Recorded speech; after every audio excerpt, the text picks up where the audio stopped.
চীনে গিয়েছিলাম 5 দিনের একটা সফরে। আমাদের এই সফরটা মূলত ছিল রাজনৈতিক। আমরা চীনের কমিউনিস্ট পার্টি আছে সিপিসি, তাদের আমন্ত্রণে আমরা গিয়েছিলাম। আমাদের এই সফরটি অত্যন্ত সফল হয়েছে।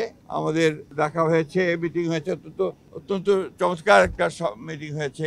চীনের কমিউনিস্ট পার্টির পলিট ব্যুরো, যেটা সর্বোচ্চ সংস্থা, সেই সংস্থা যেখানে মাত্র 25 জন সদস্য আছেন, তাদের একজন মধ্যে যিনি একটু শীর্ষস্থানীয় লি হংজং এবং যিনি ন্যাশনাল কংগ্রেসের ভাইস প্রেসিডেন্ট, অত্যন্ত গুরুত্বপূর্ণ রাজনৈতিক ব্যক্তিত্ব তিনি।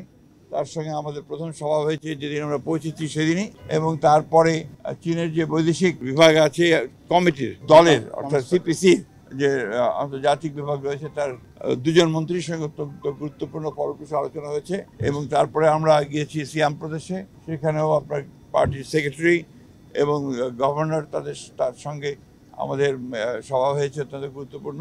এবং কতগুলো চীনের জেলা, অর্থাৎ আপনার বাইরে, শহরের বাইরে, যেটাকে আপনার ওনাদের যে জেলা দেখতে গিয়েছিলাম, গ্রাম দেখতে গিয়েছিলাম আমরা। এবং আমরা আপনার আজকে কমিউনিটি দেখতে গিয়েছিলাম সিয়াম শহরেই।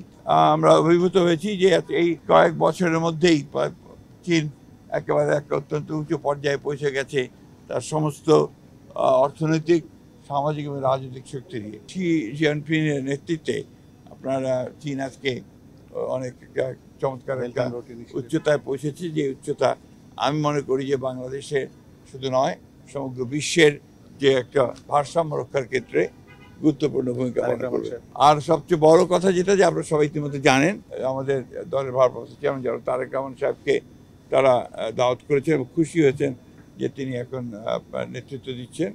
এবং আমরাও তাদেরকে দাওয়াত করেছি, তারা দাওয়াত গ্রহণ করেছেন।